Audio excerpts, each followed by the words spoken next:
नमस्कार दोस्तों, मैं अखिलेश कुमार स्वागत करता हूं आपका अपने यूट्यूब चैनल मैथ एंड मस्ती में। दोस्तों, इस वीडियो में हम कवर करेंगे मेंसुरेशन का चैप्टर। और मेंसुरेशन के चैप्टर में जब भी हम मेंसुरेशन पढ़ते हैं तो हमारे साथ हमारे पास दो शब्द आ जाते हैं, एक 2D फिगर और एक 3D फिगर। 2D फिगर पर हम बात नहीं करेंगे, हम बात करेंगे 3D फिगर पर।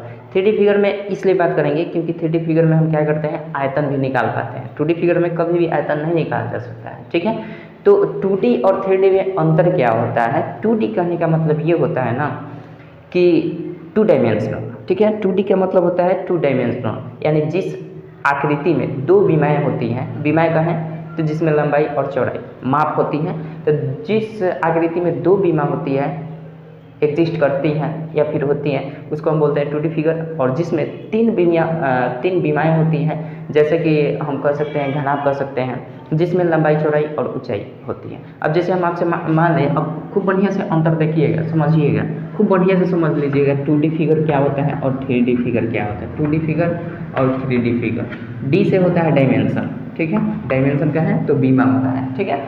चलिए, 2D फिगर में होता क्या है कि केवल और कोई भी शेप आपको दिखेगा ना, वो शेप किस आकृति में होगा, वो शेप जो होगा हमेशा और हमेशा दो को एग्जिस्ट करेगा, दो माप को एग्जिस्ट करेगा। एक तो लंबाई को एग्जिस्ट करेगा और दूसरा चौड़ाई को एग्जिस्ट करेगा, ठीक है।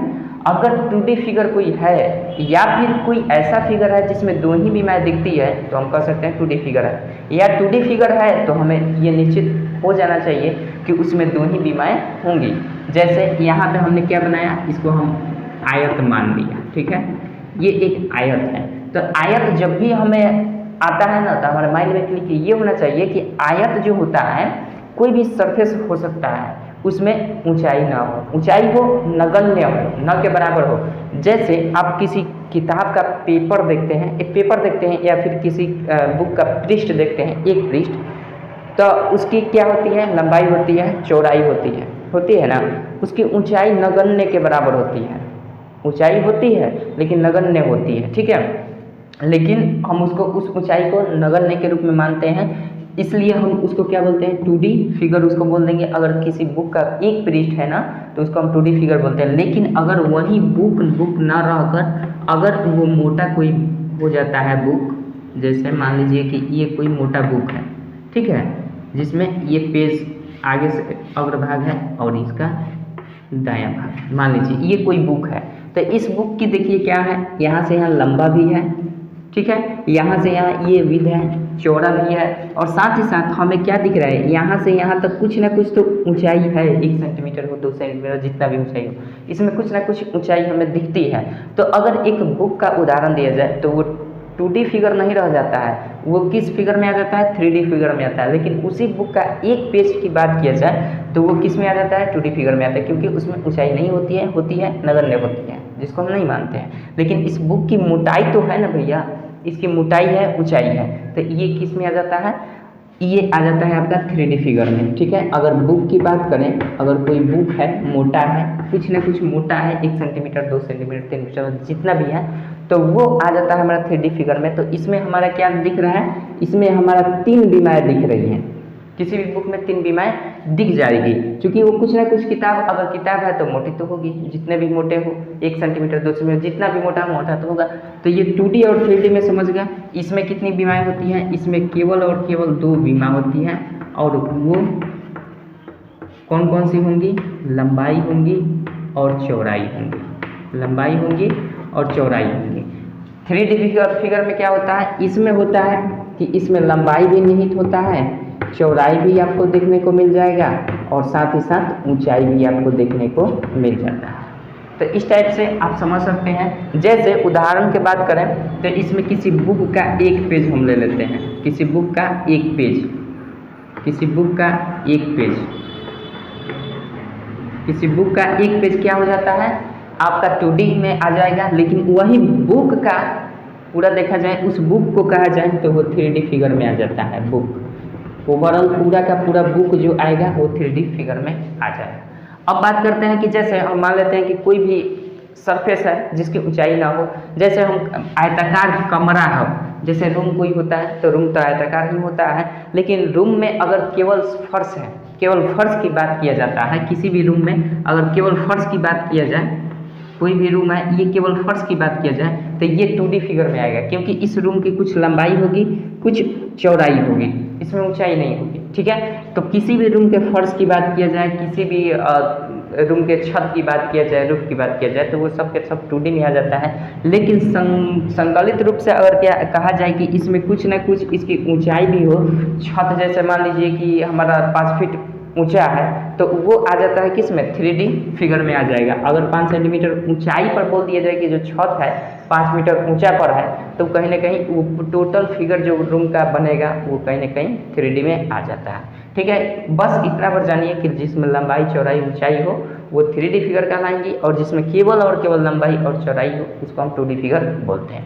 अब बात करते हैं 3D फिगर की, हम बात करेंगे विशेषकर, क्योंकि इसमें होता क्या है, थोड़ा सा जटिल भी होता है, और जटिल कुछ नहीं होता है, बस कंसेप्ट हमें जानना होता है। 2-3 आकृतियां हैं जिसके बारे में हम विशेषकर पढ़ेंगे। तो फिलहाल इस वीडियो में हम बात करेंगे घन पर, क्यूब पर। ठीक है, क्यूब क्या होता है, 2D फिगर होता है या 3D फिगर होता है, इसके बारे में चलिए हम देखते हैं। आपको इसके बारे में हम देख लेते हैं। 2D 3D तो समझ गए, इसमें कोई दिक्कत नहीं है। चलिए अब हम इसमें बात करेंगे घन पर, घन जिसको इंग्लिश में हम बोलेंगे क्यूब। क्यूब पर बात करेंगे। क्यूब क्या होता है, इसमें होता है क्या है, ये पहली बात तो क्यूब जो होता है ना, वो 6 सतहों वाला एक बंद आकृति होता है, 6 सतहों से बंद आकृति होता है। क्यूब क्या होता है, 6 सतहों से बंद आकृति होता है। जिस तरह क्यूब में होता है ना, उसी तरह क्यूबॉइड में भी होता है, बस थोड़ा सा अंतर होता है जो कि हम समझा रहे हैं आपको। जैसे मान लीजिए ये क्या है, अगर इसको हम माने, अगर इसका नाम दे दें हम A, B, C और D, तो आप क्या कहेंगे, ABCD क्या है, कौन सा फिगर है, केवल ये पहचान बताइए कि 2D फिगर है या 3D फिगर है, ये बता दीजिए। तो आप कहेंगे कि ABCD जो है वो 2D फिगर है, 3D फिगर नहीं है। क्यों नहीं है भैया, क्योंकि इसमें केवल लंबाई दिख रही है और केवल चौड़ाई दिख रही है, इसलिए 2D फिगर है, 2 ही बीमाएँ दिख रही हैं इसमें, आप ये कर देंगे। लेकिन इसी में अगर हम फिर ऐसा कर देते हैं और कुछ इस प्रकार से कर देते हैं, ठीक है, जैसे कि आप देख रहे हैं, ऐसा हम कर दें, तो अब बताइए ये फिगर देखने में कैसा लग रहा है, ये फिगर देखने में कैसा लग रहा है। अगर किसी भी शीर्ष को ले लेते हैं हम, यहाँ पे शीर्ष बिंदु को, किसी भी शीर्ष बिंदु को हम अगर ले लेते हैं, ये वाला हो जाएगा, तो इस शीर्ष बिंदु से कितनी रेखाएं गई है, कितनी रेखाखंड आपको दिख रही है, किसी भी शीर्ष बिंदु से आपको कितनी रेखाएं दिख रही है, ये बता दीजिए हमको, कितनी रेखाएं दिख रही है। यहाँ से अगर इस शीर्ष बिंदु को लें तो ये हो जाएगी, ये हो जाएगी, ये हो जाएगी। ठीक है, किसी भी शीर्ष बिंदु को लेते हैं, यहाँ से यहाँ 3, मतलब 3 ही रेखाखंड गुजर रहा है किसी भी शीर्ष से, तो कहीं ना कहीं ये दिखने में हमें क्या 3D फिगर दिख रहा है। ठीक है, पहली बात तो ये हो गई। वैसे आप एज्यूम कीजिए कि कोई माचिस की डिब्बा होता है ना, माचिस का पैकेट, उस माचिस के पैकेट का शेप किस तरह से होता है, 3D होता है या 2D होता है, 2D नहीं होता है, 3D होता है।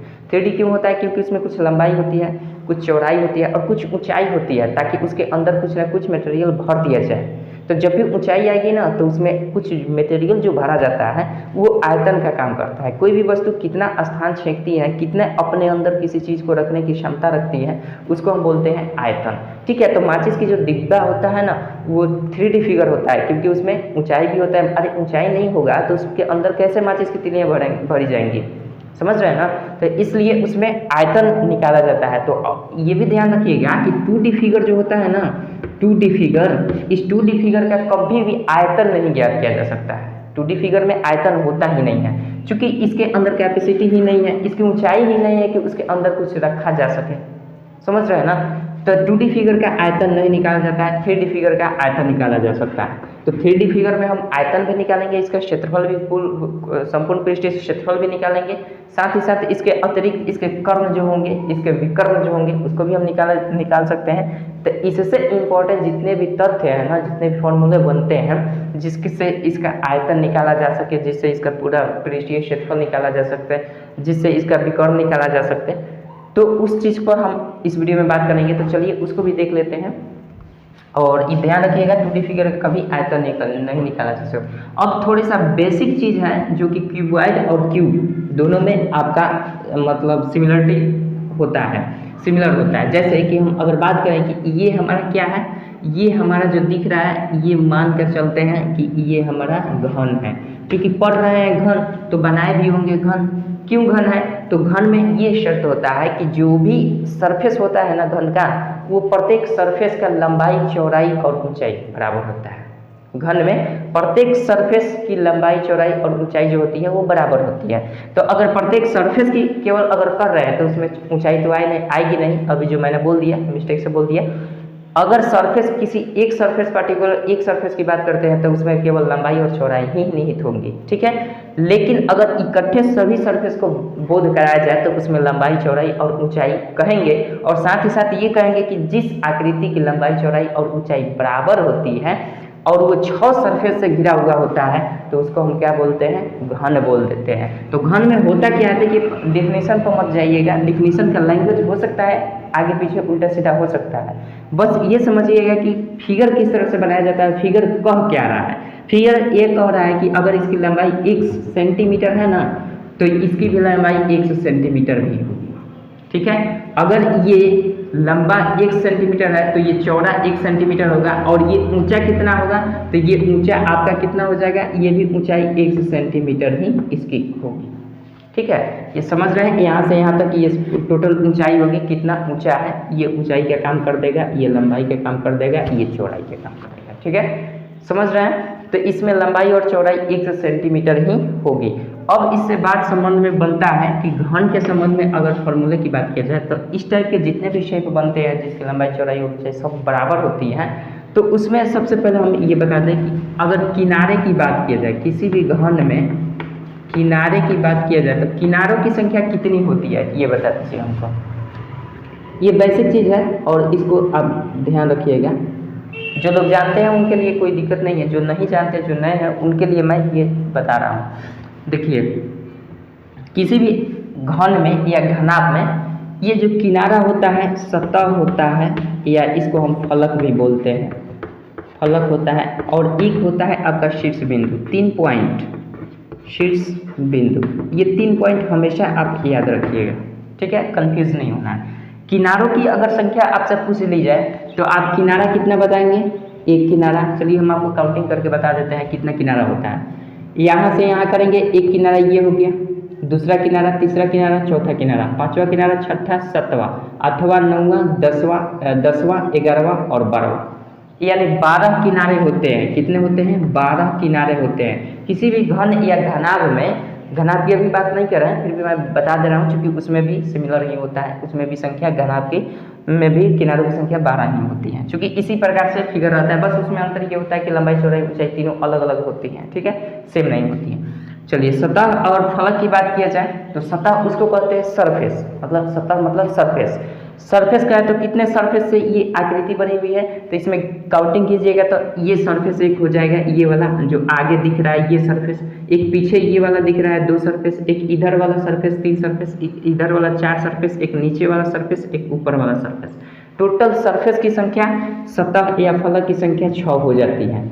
शीर्ष की बात करें तो शीर्ष बिंदु कौन होता है? ये वाला होता है जो मैंने पहले भी बताया, ये शीर्ष होता है। 1 2 3 4 5 6 7 और ये 8। प्रत्येक शीर्ष से देखिए 3 रेखाखंड गुजरी हुई है, यानी 3 डायमेंशनल है, ठीक है। अब बात करते हैं कि ये शीर्ष बिंदु कितने होते हैं, तो हमने काउंट कर दिया 1 2 3 4 5 6 7 8। तो ओवरऑल कहा जा सकता है कि किसी भी घन में शीर्ष बिंदु कितने होते हैं? 8 होते हैं। सतह या फलक कितने होते हैं? 6 होते हैं। किनारे कितने होते हैं? 12 होते हैं। कोई दिक्कत नहीं है।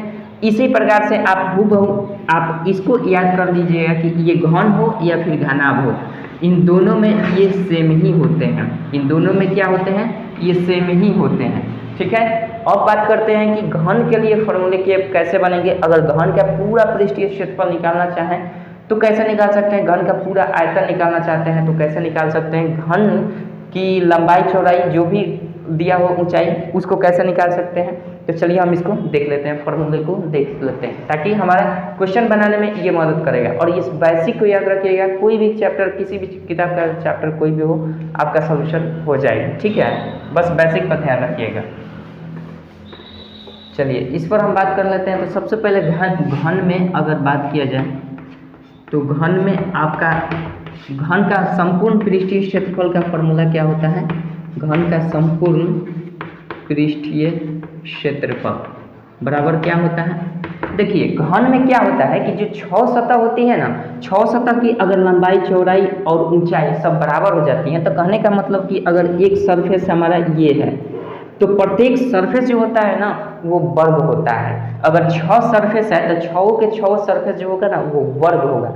वर्ग किसे कहते हैं, जिसकी सभी भुजाएं बराबर होती हैं और 90 डिग्री का एंगल बनाती हैं यहाँ पे, तो इसको हम बोलते हैं वर्ग। तो इसी प्रकार से कितने वर्ग बनते हैं, इसी प्रकार से 6 वर्ग को हम चिपका देते हैं सभी किनारों से, तो वो बन जाता है हमारा क्या, वही बन जाता है घन बन जाता है। ठीक है, तो यहाँ पे एक सरफेस की अगर हम एरिया निकालें तो ये चूंकि वर्ग है, ये क्या है, ये है वर्ग। तो वर्ग का क्षेत्रफल बराबर क्या होता है, भुजा स्क्वायर। तो वर्ग का क्षेत्रफल बराबर क्या होता है, भुजा स्क्वायर। तो हम अगर एक सरफेस का क्षेत्रफल निकाल देते हैं भुजा स्क्वायर, तो इसमें कितने सरफेस हैं, 6 सरफेस है, तो 6 सरफेस का क्षेत्रफल कितना हो जाएगा, 6 गुना 1 भुजा का स्क्वायर हो जाएगा कि नहीं, चाहे 6 गुना 1 भुजा 1 सतह का क्षेत्रफल, कोई दिक्कत नहीं। तो इस प्रकार से संपूर्ण पृष्ठीय क्षेत्रफल जो होता है घन का वो होता है 6 गुने भुजा स्क्वायर, 6 गुने 1 भुजा का स्क्वायर, या फिर एक सरफेस का क्षेत्रफल ऐसे कह सकते हैं। ये जो भुजा स्क्वायर क्या होता है, क्षेत्रफल का ही फॉर्मूला होता है, किसके, एक वर्ग के क्षेत्रफल का फॉर्मूला होता है, वही चीज़ है।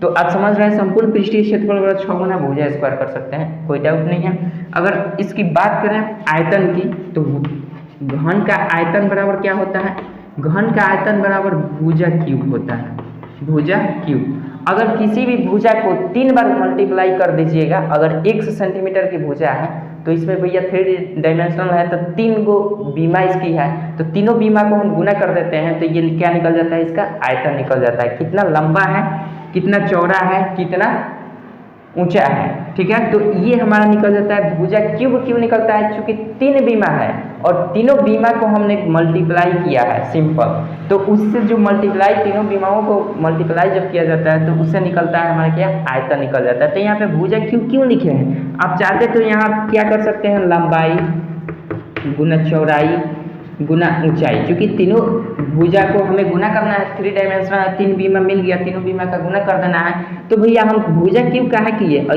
इसी को क्यों नहीं कर दिए, इसको इसलिए नहीं किए कि भुजा क्यूब अगर लंबाई जितनी होगी ना उतना ही हमारा क्या होगा, चौड़ाई भी होगा, उतना ही ऊंचाई भी होगा, यानी सभी बीमाएं समान होंगी।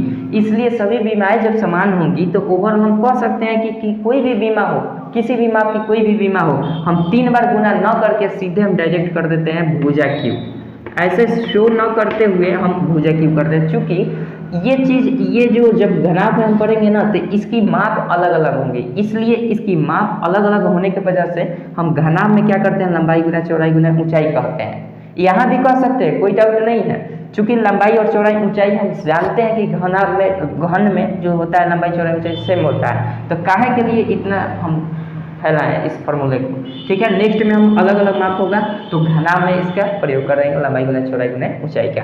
यहाँ भुजा क्यूब आप प्रयोग कीजिएगा। ठीक है, आपको समझाने के लिए मैंने बता दिया। चलिए अब बात करते हैं, अगर विकर्ण की बात की जाए तो घन का विकर्ण बराबर क्या होता है, घन का विकर्ण, घन का विकर्ण बराबर आपका होता है √3 गुने 1 भुजा, √3 गुने 1 भुजा होता है।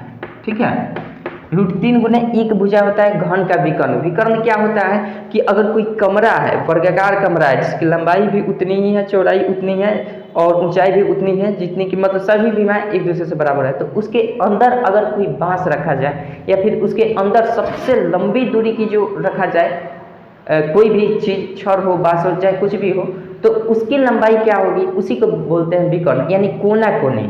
ठीक है, कोना कोनी। जैसे मान लीजिए ये कमरा हो गया, तो मान लीजिए अगर कोई भी वस्तु हम लंबाई के अनुसार रखते हैं इतना, तो इतना ही लंबा आटेगा। ठीक है, किसी को हम यहाँ से यहाँ करते हैं तो इतना बड़ा आट सकता है, लेकिन इसमें एक स्थिति बनती है कि अगर हम इस किसी वस्तु को कोना कोनी रख देते हैं ना, यहाँ से यहाँ तक इस कोना कोनी रख देते हैं, तो इसकी लंबाई और इसकी लंबाई, दोनों की लंबाई से कुछ ना कुछ अधिक लंबाई की यहाँ तक अट जाएगी। ठीक है, तो इसी को हम क्या बोलते हैं, विकर्ण बोलते हैं। इसको क्या बोलते हैं, विकर्ण बोलते हैं। तो अगर किसी भी कमरे में घनाकार कमरा हो तो उसके अंदर हम अगर कोई बांस रखना चाहते हैं तो उसको किसके हिसाब से रख सकते हैं, √3 गुने 1 भुजा के हिसाब से रख सकते हैं, कोई दिक्कत नहीं है। तो घन का विकर्ण बराबर यानी इसी की माप ज्ञात करना होता है, तो इसकी माप क्या हो जाएगी, √3 गुने 1 भुजा हो जाती है। ठीक है, आशा करता हूँ कि समझ गए होंगे, इस चीज़ को आप याद रखिएगा। ठीक है, चलिए इसके बाद हम बात करते हैं इसमें जितने भी इंपॉर्टेंट। अब देखिए क्वेश्चन कैसे पूछता है आपसे, अब यहाँ से पूछ देगा आपका क्वेश्चन कि बताइए, क्वेश्चन में आपका दे देगा कि किसी घन की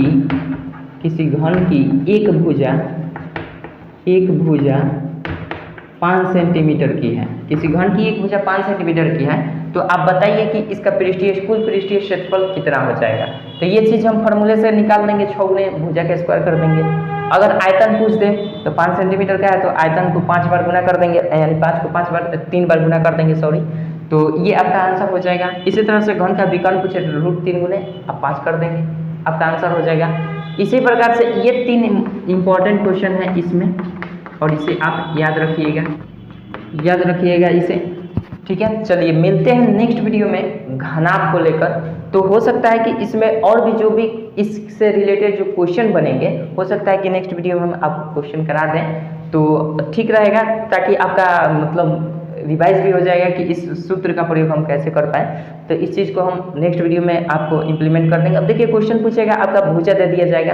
अब जैसे यहाँ से क्वेश्चन और भी बन सकता है, जैसे आयतन बराबर भुजा क्यों हो गया ना, तो यहाँ से अगर एक भुजा निकालना चाहते हैं तो यहाँ से कई सारे फॉर्मूले बन जाएंगे। ठीक है, यहाँ से कई सारे फॉर्मूले बनेंगे। जैसे आयतन बराबर भुजा क्यों होता है, तो एक भुजा का माप निकालना है तो आपको क्या करना पड़ेगा, अगर आयतन दिया हो और एक भुजा का माप निकालना हो तो आप सिंपल क्या कर देंगे, इसका घनमूल निकाल देंगे, यानी घनमूल में आयतन कर देंगे, यानी आयतन का घनमूल निकाल देंगे तो आपका एक भुजा निकल जाएगा। इस तरह से घन का विकर्ण बराबर अगर दिया हो, कुछ विकर्ण दिया हो, तो वहाँ से अगर एक भुजा निकालना चाहते हैं तो आपको क्या करना पड़ेगा, घन का विकर्ण बटा √3 करना पड़ेगा, तब जाकर आपका घन का विकर्ण भी निकल जाएगा। आशा करता हूँ समझ रहे हैं बातों को। इसका हम और भी अनुप्रयोग कराएंगे, आपको क्वेश्चन सॉल्व कराएंगे नेक्स्ट वीडियो में, और उसके बाद में नेक्स्ट वीडियो में हम बात करेंगे घनाभ क्या होता है, और उसमें भी जो मैंने सिमिलर चीज़ें बताई है, किनारा, शीर्ष और आपका फलक कितने होते हैं, सतह कितना होता है, वो चीज़ भी आप याद रख लीजिएगा, क्योंकि दोनों में सेम होते हैं। चलिए मिलते हैं नेक्स्ट वीडियो में आपसे घनाभ को लेकर, और साथ ही साथ कुछ इससे रिलेटेड प्रश्न को लेकर। तो इस वीडियो को आप देखिए ध्यान से, आशा करता हूँ कि याद कर लीजिएगा, ताकि नेक्स्ट वीडियो में हम जो भी आपको बताएं तो आपको समझ में आए चीज़ें। ठीक है, चलिए मिलते हैं नेक्स्ट वीडियो में, तब तक के लिए जय हिंद, जय भारत।